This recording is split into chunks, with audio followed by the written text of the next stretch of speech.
बिहार के साथ ताउम्र हमार साझेदारी रहब आ यदि केहू आँख उठाए के जरूरत भी करे हमरा भगवा पे कसम माँ भवानी के अकेला ही बिहारी 100 पर ना 1000 पर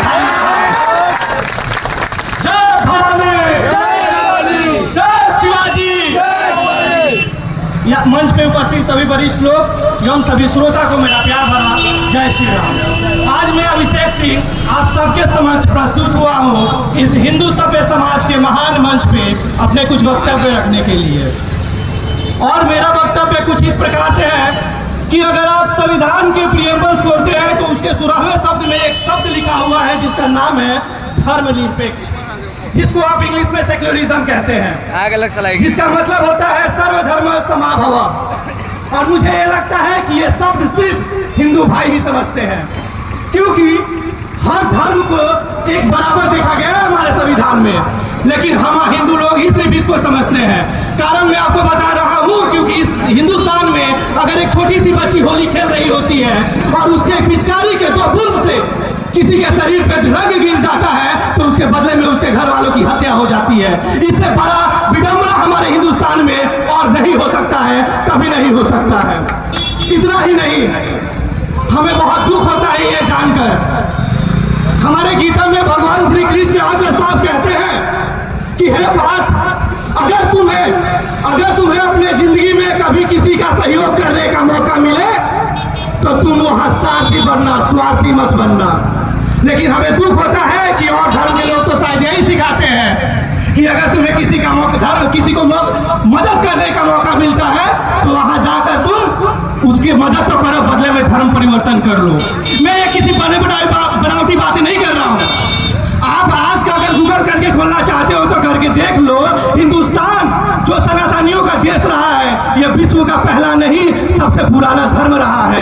ये घर ही सनातनियों का है, हिंदुओं का है। और ये जानकर बहुत दुख होता है कि हिंदुस्तान में के कई राज्यों में ऐसा हो चुका है जहां हिंदू माइनॉरिटी में आते हैं। और मैं बार बार बोल रहा हूँ, मैं बनावटी बातें नहीं कर रहा हूँ। आप इसके बारे में तथ्य जान सकते हैं कि नागालैंड, मिजोरम, आपका लक्षद्वीप, जम्मू एंड कश्मीर जैसे ऐसे देश हुए हैं जहां पे हिंदू आज माइनॉरिटी में है, कहीं 2%, कहीं 4%, कहीं 10% के तादाद में खड़े हैं। और इसका मजबूरी हमको लगता है कहीं ना कहीं बस यही है कि हिंदुओं की कहीं गरीबी है और कहीं हमारी लोगों की कहीं ना कहीं ना समझ बैठी हुई है, जहां लोग क्या करते हैं, मदद करने तो आते हैं लेकिन बदले में उनसे धर्म परिवर्तन करवाना चाहते हैं। मैं बस उनसे इतना कहना चाहता हूं अपने शब्दों से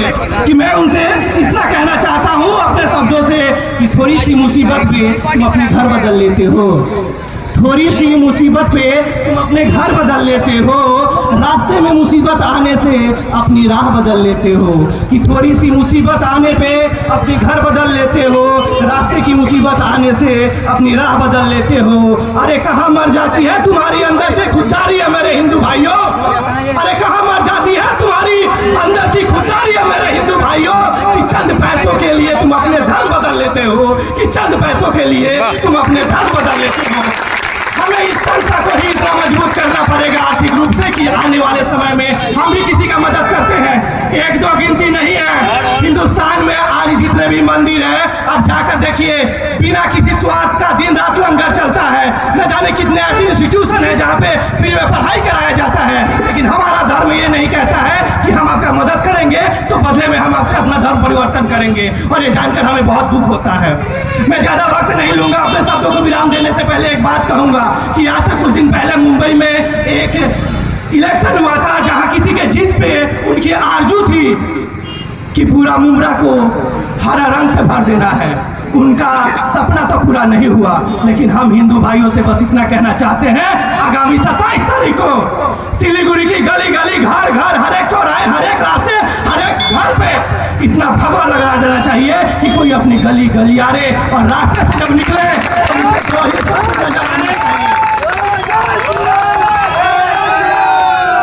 उसे बस 2 ही शब्द याद बजाना चाहिए। एक तो लहरता हुआ भगवा और दूसरे माँ भवानी और जय श्री राम का नारा।